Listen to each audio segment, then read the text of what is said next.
Hey, everybody, welcome back to Lettermen Row. I am Austin Ward. This is BuckIQ, and he's back again. It's CJ Saunders, the former Ohio State wide receiver and a player coach who spent some time working with Garrett Wilson in the slot.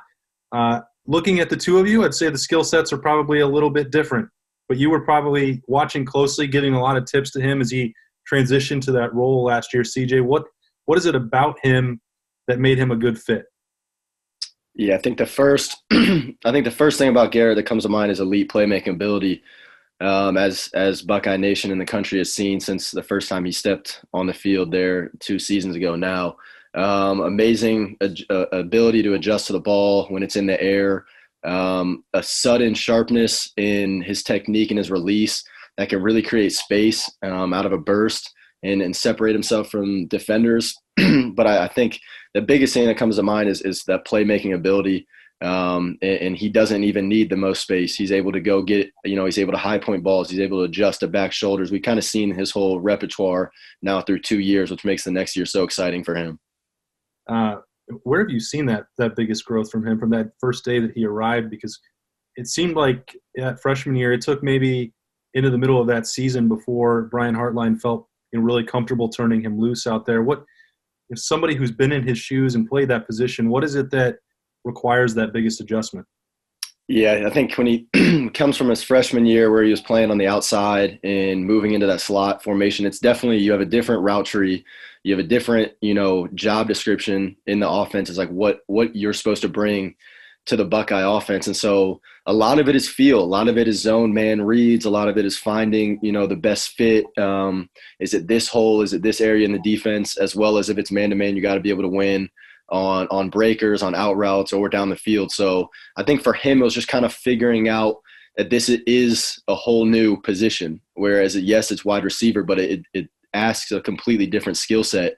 And so he always had it. He just had to kind of reshape his game where his most important stuff that he's going to use on Saturdays is a little bit different, where as if you're on the outside or a single receiver, what you're going to use against a corner that's most of the time pressed up in your face. You might get a little bit of space in the slot. You might be matched up against a backer or a safety. So different tools and different skill set. And I think that's what kind of, once he started to figure that out, and as we saw last season, it was like, all right, this guy's he's got some stuff to him.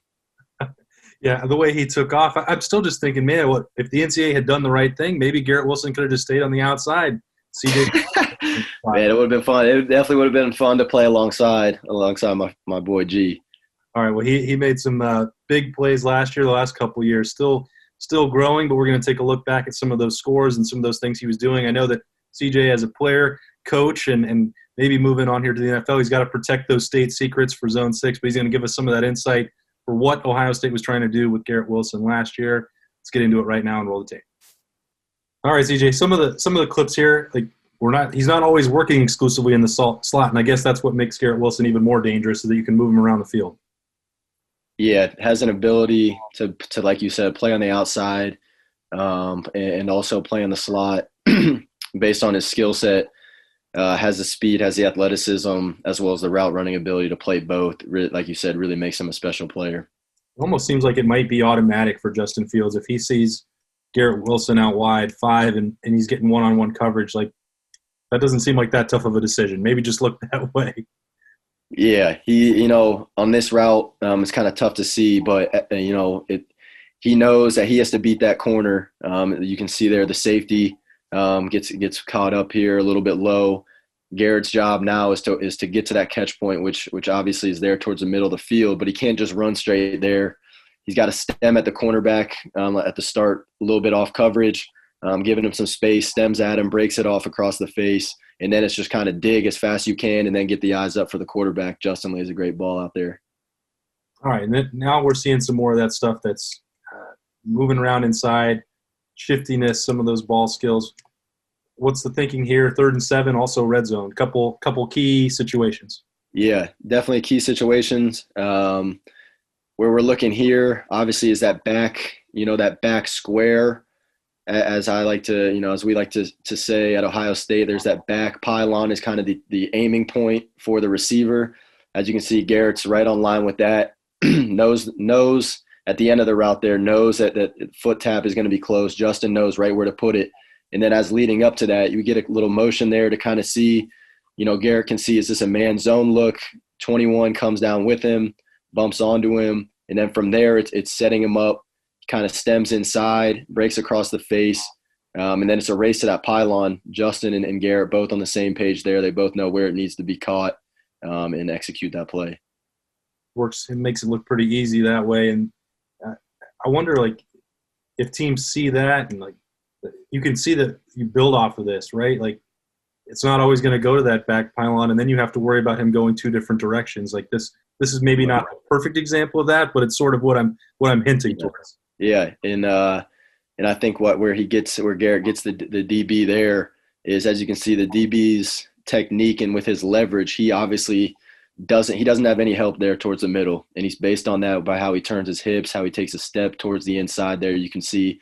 But now Garrett has an advantage because, as you said, we've shown on tape that we can throw this ball to that pylon. So Garrett really just has to do a good job of keeping him there, whether you sell it with your eyes, with your footwork, and then it's break across. Number one, I think that's number one there on Indiana, tries to throw a handoff, grab Garrett. That's usually what a DB is going to try to do when they're beat. Garrett's able to knock that down, which is an underrated part of receiver play, does a great job there. Gets through that gate and then separates himself with a couple drive steps, already looking for the ball, drives out, doesn't slow down, runs right through the catch, and is able to continue to create space. We make it easy when we're just picking touchdowns because there's not a lot of bad things to say about somebody, but he really came so far. Like, what parts do you think, Coach Hartline will be talking about in this offseason to still improve going into year 3 for him, if there's any part of his game that needs it? Yeah, it's gonna be tough. Coach Hartline's the guy to do it, though. I think if anything, tons of success already. There's always ways. Coach Hart is continuing, to preach to his players and to us as a unit. Back when we were there, is that you continue to find those little edges, and I think he's going to be able to see that in this offseason as he gets more athletic, how you carry yourself on the field, how your top ends transition when you get a little bit more muscle, when you have a little bit different technique on you. There's just there's so many endless ways at how a DB could play you. And I think for Garrett and Coach Hart is going to be solving, how do we solve that problem and how do we have an answer for what they're going to give us? All right, a situation like this, we've seen, I think Pro Football Focus has the number 1 and number 2 returning wide receivers in the country. They both play on this team, and they're both lined up in the same side of that formation. What does this give Ryan Day, Kevin Wilson, Brian Hartline when Olave and Wilson are lined up next to each other? You get a special ability where, you would love to, in the back end, double at least one of these guys if you could. Usually unrealistic to get both of them. And when they bring it to the same side, you're creating mismatches all over the field, and especially on this side. So when they both get lined up over there, you're definitely, you don't really know what's about to come, but that they both have a threat to either take you deep, which is rare, as well as beat you underneath and across the field. So they definitely display an elite ability there. That just seems like a worst case scenario for a defensive coordinator trying to figure out what to do. You're not going to put 4 defenders over there. I know that this isn't the most fun memory for anybody going into the offseason, but this had a chance to maybe make it interesting for a second. It's because Justin Fields and Garrett Wilson, again, they just seem to have had this great chemistry, and he seems to have a great ability to go up and get the football in the end zone. Yeah, that's really what makes Garrett so special as a receiver. Is like he's shown it for 2 years now, his ability to go up and make a play. Whereas if he maybe lets that thing go down a little bit, be a safer catch with the body, number 14 right there might get a hand on that, punch it out through. He's able to extend, cut off that angle with his hands. He has a special ability with his hands there. What he's able to do to get himself open right here is kind of taking leverage. He's got a one-on-one matchup. Him and Justin both know, again, that like we've said, that connection. They both know in that back box that this is where that throw has to go. So now it's up to Garrett to get there. Obviously, let the line and Justin navigate the rest and how to protect for it. But now it's Garrett's sole job is to get to that point. Don't get held up. If you go back a little bit towards about it looks like the 10-yard line where that junction point is. Yeah, about that 10.